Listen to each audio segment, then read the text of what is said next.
Assalamualaikum students, today 19th of May 2020 students chapter जो number 6 है solutions वो हमारा कंटिन्यू। तो उसमें जो हमारा आज का टॉपिक है टॉपिक 6.3 और 6.4 उसमें हम स्टार्ट करते हैं। सबसे पहले टाइप्स ऑफ सॉल्यूशन इसको देखते हैं। Each solution consists of two components, solute and solvents। Student जैसा कि हम लोग जानते हैं कि सोल्यूशन जो है वो दो कंपोनेंट्स पर मुश्तमिल होता है, एक सोल्यूट और दूसरा solvent. The solute as well as solvent may exist as gas, liquid और solid. So depending upon the nature of solute and solvent different types of solutions may form. Student solute और solvent gaseous, liquid और solid states में से किसी एक state में पाए जाते हैं। अब चूंकि सोल्यूट जो है सोल्यूट और सॉल्वेंट की फिजिकल स्टेट्स की बेस पर सॉल्यूशंस की नॉन मुख्तलिफ टाइप्स हैं जिनकी डिटेल ये नीचे टेबल में है। अगर हम इनकी तादाद देखें तो 9 बनती है टोटल, सोल्यूट, सॉल्वेंट और एग्जांपल ऑफ सॉल्यूशन में। सोल्यूट में हमारे पास क्या है, गैस, और सॉल्वेंट में हमारे पास क्या है, गैस, यानी कि गैस का जो सॉल्यूशन है उसमें अब एग्जांपल्स कौन कौन सी आती हैं। सबसे पहले हमारे पास एयर है, mixture of hydrogen and helium in weather balloons. Weather balloons आप यहाँ पे मौसमी जो है गुब्बारे कह सकते हैं, ठीक है। Mixture of nitrogen and oxygen in cylinders for respiration, यानी कि सांस लेने के लिए जो सिलेंडर्स वगैरह में नाइट्रोजन और ऑक्सीजन गैसों का जो अमेज़ा। तो उसके बाद हमारे पास है सोल्यूट में गैस है और सॉल्वेंट में है हमारे पास लिक्विड, ठीक है। अब यहाँ पर सोल्यूट और क्या होता है, सॉल्वेंट क्या होता है, ठीक है, ये आप लोग बहुत अच्छे तरीके से पढ़ चुके हैं हमारे लास्ट टॉपिक्स में, ठीक है। तो ये आप लोगों को पता होना चाहिए। इसकी एग्जांपल्स में हमारे पास है oxygen in water, carbon dioxide in water, यानी कि पानी में ऑक्सीजन और पानी में कार्बन डाइऑक्साइड। सोल्यूट जो था हमारे पास वो कम मिकदार में होता था सोल्यूशन में, सॉल्वेंट जो था हमारे पास वो ज़्यादा मिकदार में होता था। ऑक्सीजन इन वाटर या कार्बन डाइऑक्साइड इन वाटर का मतलब क्या है कि वाटर यहाँ पर सॉल्वेंट है, ठीक है, कार्बन डाइऑक्साइड और ऑक्सीजन जो यहाँ पर क्या है ये सोल्यूट है, ठीक है। इसी तरह नंबर 3 है हमारे पास गैस और सॉलिड। इसमें हमारे पास एग्जांपल है hydrogen adsorb on palladium. Number 3 में हमारे पास गैस और सॉलिड में यानी कि पैलेडियम पर जज़ब शुदा हाइड्रोजन, ठीक है। अब नंबर 4 है हमारे पास लिक्विड और गैस। सोल्यूट में लिक्विड, सॉल्वेंट में गैस। इसमें हमारे पास एग्जांपल है मिस्ट है, फॉग है, इसके साथ लिक्विड है और air pollutants, liquid air pollutants. अब मिस्ट यानी कि धुंध, कहर हवा में आलूदा, लिक्विड जो है मैटर्स।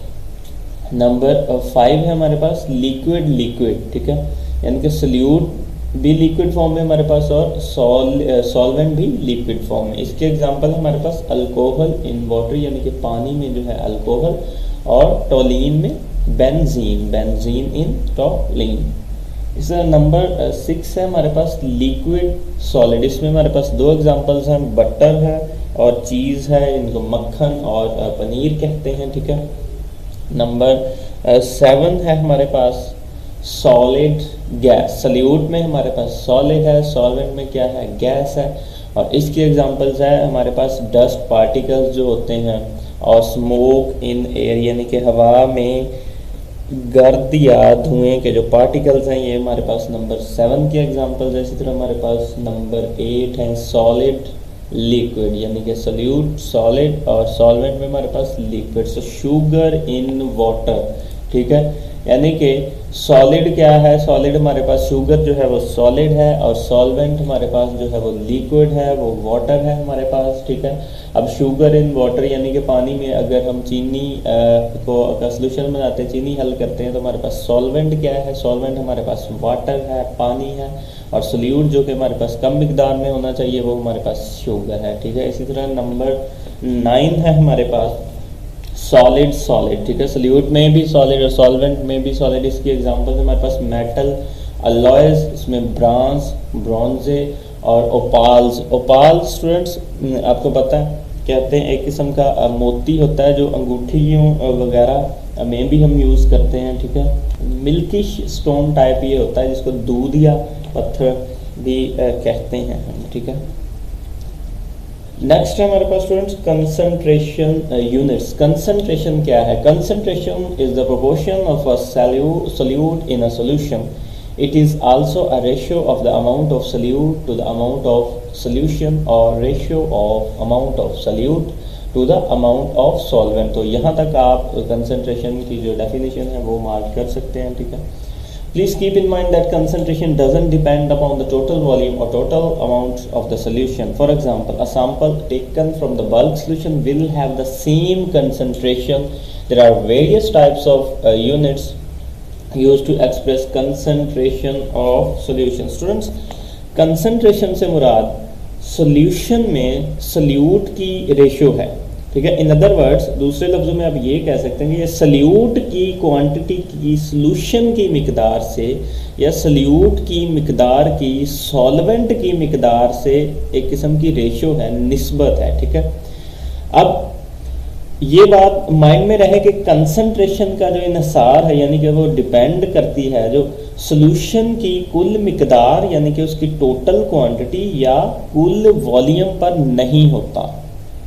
मिसाल के तौर पर सॉल्यूशन की एक बड़ी मिकदार में से लिए गए अ लिटिल बिट सॉल्यूशन यानी कि थोड़े से सॉल्यूशन की कंसंट्रेशन भी वही होगी जो सारे सॉल्यूशन की होगी, ठीक है। सॉल्यूशन की कंसंट्रेशन को शो करने के लिए मुख्तलिफ इकसाम के जो है वो यूनिट्स जो है वो इस्तेमाल किए जाते हैं।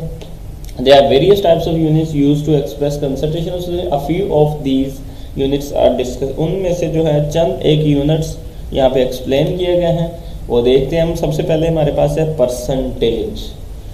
A percentage unit of concentration refers to the percentage of solute present in a solution. The percentage of solute can be expressed by mass or by volume, ठीक है। कंसंट्रेशन के परसेंटेज यूनिट का जो ताल्लुक है वो किसी सॉल्यूशन में सोल्यूट की परसेंटेज मिकदार से होता है, ठीक है। सोल्यूट की ये परसेंटेज सोल्यूट के मास या उसके वॉल्यूम में जाहिर की जा सकती है, ठीक है। It can be expressed in terms of percentage composition bye 4 different ways, ठीक है। हमारे पास सबसे पहले है परसेंटेज मास बाय मास यानी कि m/m मास बाय मास। इसको हम देखते हैं। It is the number of grams of solute in 100 grams of solution. For example, 10% mm sugar solution means that 10 gram of sugar is dissolved in 90 gram of water to make 100 gram of solution.